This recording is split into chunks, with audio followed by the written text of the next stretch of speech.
For about $2, you can get rid of every wasp and yellow jacket around your house.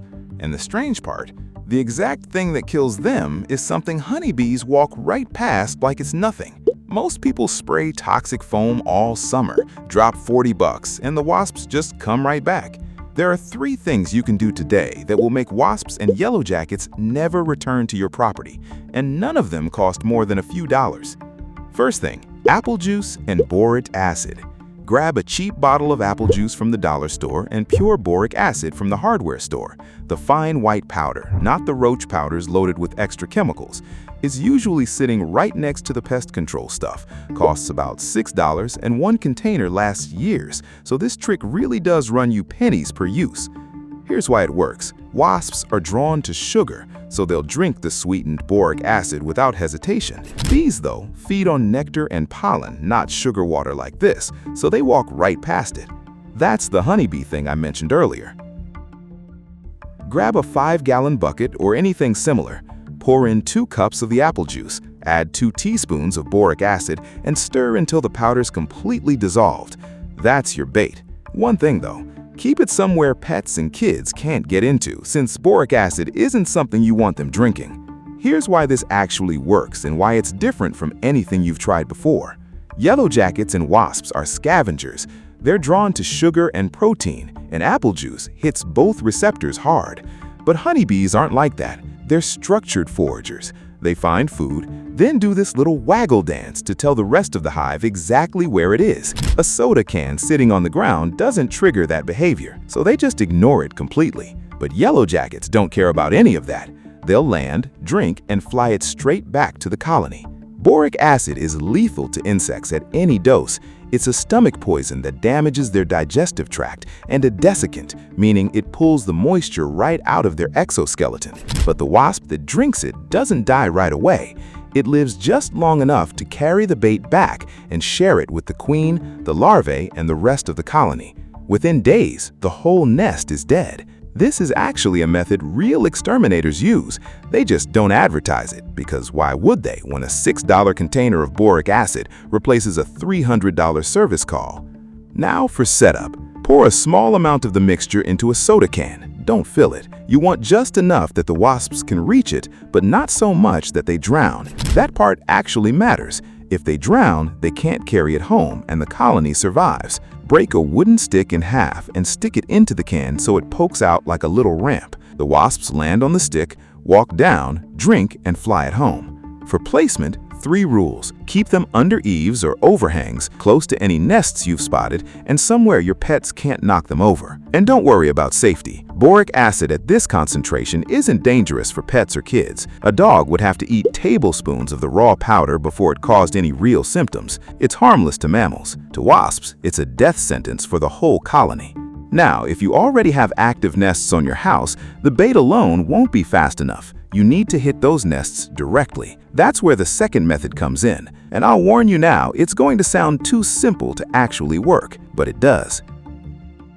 Grab a spray bottle, fill it with water, and add a generous squirt of Dawn dish soap. Shake it up. That's your wasp killer. Here's why it works.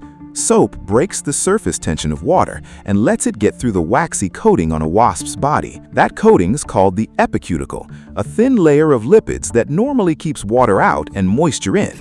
Once the soap breaks that down, water floods into their spiracles, the tiny holes they breathe through, and they drown from the inside. It's not dramatic. It's not some harsh chemical. It's just physics, and it's actually a go-to method in real pest control work. Nothing exotic about it. Spray the nest directly and keep spraying. Don't stop. Within seconds, they'll drop.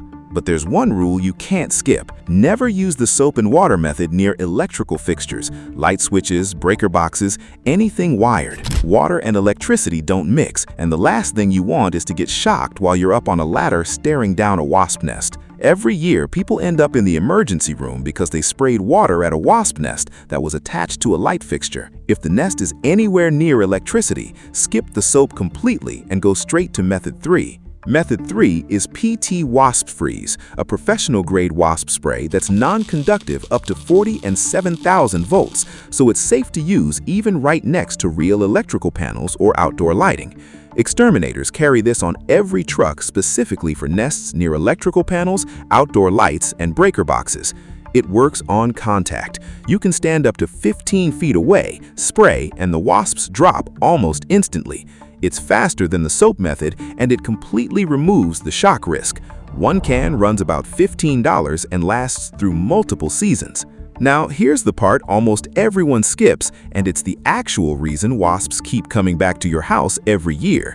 You have to treat the surfaces where they build. Wasps return to the same spots year after year because the residue from old nests contains pheromones, chemical signals that tell next year's queens, this spot is safe, build here.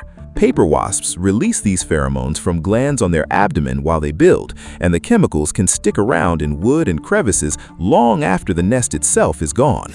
So if you knock a nest down and stop there, a new queen picks up that trail next spring and rebuilds in the exact same spot.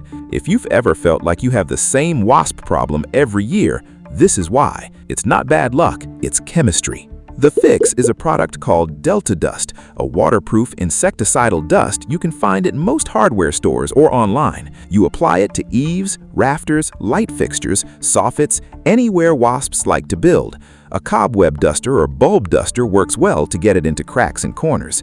It lasts up to 8 months outdoors, even through rain and snow. Here's the key part. It doesn't matter that the pheromone trail is still there. Any wasp that lands on that treated surface picks up the dust, carries it back to the nest, and it spreads to the colony the same slow way the boric acid bait does. So even though the spot still smells safe to a new queen, she won't survive landing there.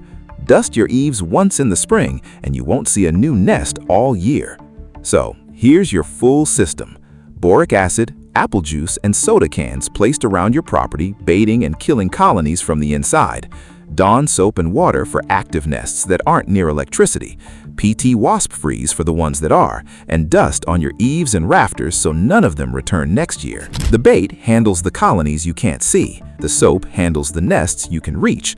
The wasp freeze handles the ones near wires, and the dust makes sure none of them return. Most exterminators charge $100 to $300 for a single visit that covers maybe 1 or 2 of these steps. This system covers all 4 and costs you well under what one visit alone would run.